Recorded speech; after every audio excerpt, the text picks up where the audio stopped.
C'est pour les mettre sur le robot, là, comme ça. Tiens, il y en a un là. Dans cette entreprise des Ulysse, on propose des outils pédagogiques pour l'enseignement technologique. A4 Technologies emploie aujourd'hui 25 salariés dans cet espace de 1700 m². Mais à sa création en 1994, Étienne Bernot n'était entouré que de quelques amis et avait pour seul local son garage.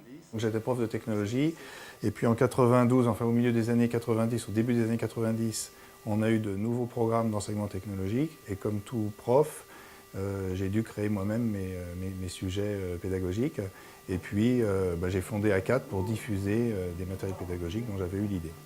Au départ, son cœur d'activité était la mécanique, mais depuis, les programmes ont forcément évolué car la culture technologique repose aujourd'hui sur le numérique. Il a donc fallu s'adapter. Et aujourd'hui, on demande de faire travailler des élèves autour d'objets communicants, autour d'objets programmables, autour d'objets qui ont une forte connotation informatique, numérique. Dans les évolutions apportées, on note la vente d'imprimantes 3D. Mais cet outil a bien d'autres utilités dans l'entreprise. Pour en comprendre son importance, le fondateur nous emmène pour une visite guidée. Donc ici, c'est la rédaction technique et pédagogique.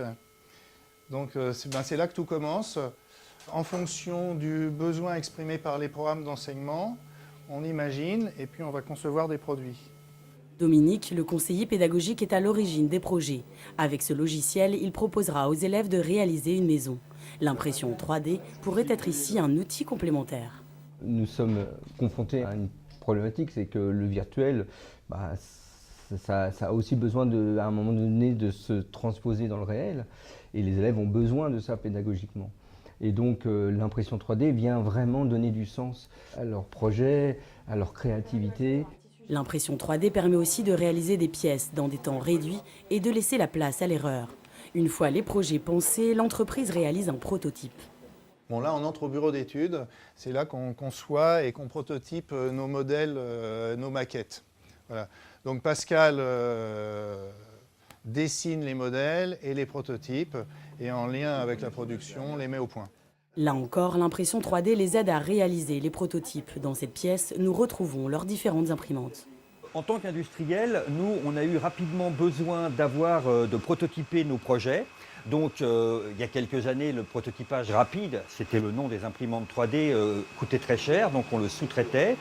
Dès qu'on a pu s'acheter une imprimante 3D, on a acheté une imprimante 3D, celle que vous voyez là, c'est une imprimante professionnelle qui nous permet de faire nos propres prototypes. Par exemple, ils ont pu créer eux-mêmes les lattes de ce store avant de passer à la fabrication.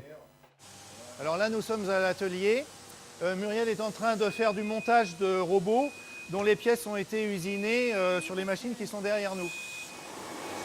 Donc ce sont des fraiseuses numériques. Là, elles viennent finir un usinage de capots d'imprimantes 3D.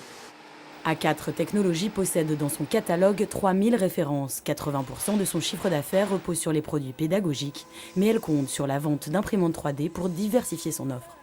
Aujourd'hui, effectivement, c'est une part qui est encore un petit peu faible, mais elle est en progression. Et on est tout à fait conscient que c'est un produit qui va se généraliser dans tous les établissements.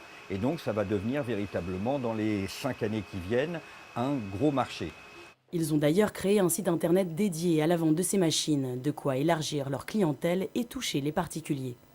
L'impression 3D se démocratise également grâce au Fab Lab, une sorte de laboratoire numérique ouvert à tous. Dans les Yvelines, le premier Fab Lab ouvrira en septembre prochain au Château Éphémère, un espace artistique à Carrières-sous-Poissy spécialisé dans le numérique.